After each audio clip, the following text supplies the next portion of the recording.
Alistair Dutton. He's the director of the Scottish Catholic International Aid Fund, which has donated £20,000 in emergency aid to help survivors. Its sister charity Caritas is responding to the disaster on the ground. Thanks very much indeed for joining us. Tell me, first of all, what you know about the situation on the ground and the priorities that there is going to be for the money that you have raised. Good evening, Carol. At this stage, we know very little in actual fact. We haven't managed to talk to our partner in Sulawesi or in Indonesia yet. So we're very much responding on the basis of what we know from previous emergencies. And that's why I was very keen, as soon as the news came through, that we could release this £20,000 immediately and put it at their disposal as they're trying to work out what they can do and how they can pay for it.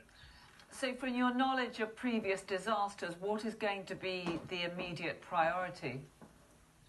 Well, the first thing will be simply trying to find out what's going on, where people are and how badly they've been affected by it.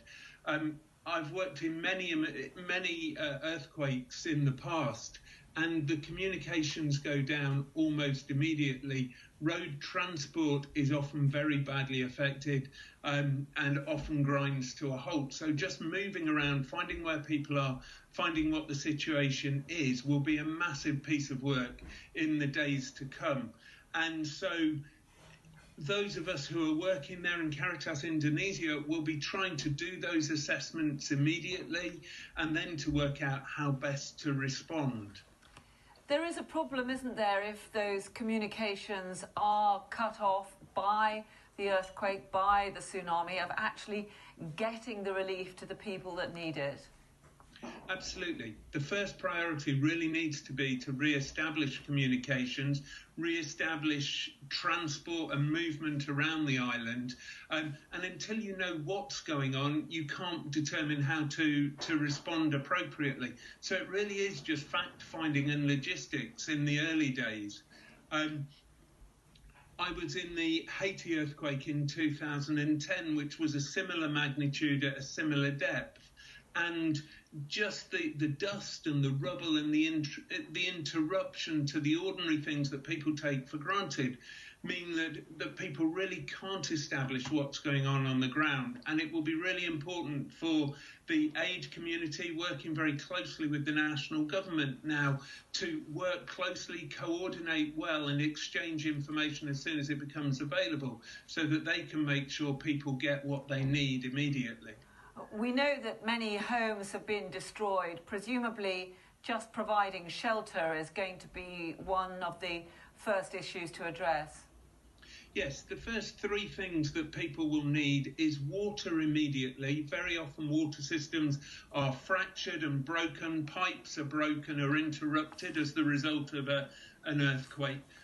So water absolutely immediately, food very soon after that, and then you're absolutely correct, shelter. Very often after an earthquake, there will be dust clouds in the air, which will lead to unusually low temperatures. So people will not be used to some of the temperatures they'll face, particularly at night. So getting them under cover, having somewhere where they are safe, their loved ones are safe, and they can put the few possessions they've managed to save for themselves, feeding them and watering them will be the immediate priorities.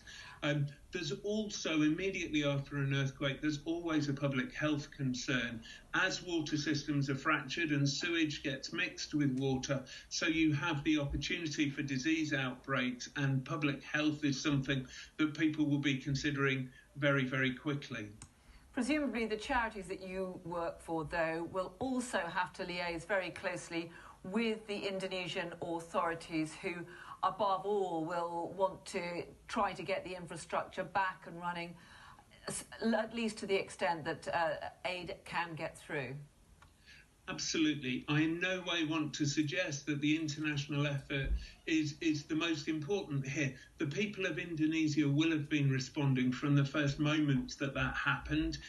Caritas Indonesia, which is part of the Caritas Confederation, together with CAFOD for England and Wales and SCIAF in Scotland, Caritas Indonesia will have started responding immediately, and the organisation that absolutely has the responsibility to coordinate and to provide for its people are the local authorities on the island of Sulawesi, in Palu, and the Indonesian authorities. So Caritas Indonesia, all the other aid agencies and the UN agencies, as they start to come together and work out how to work, at the centre of that effort will be the people of Indonesia, the government and the local authorities. OK, Alistair Dutton, thank you very much indeed for talking to us. Thank you. Thank you, Carol.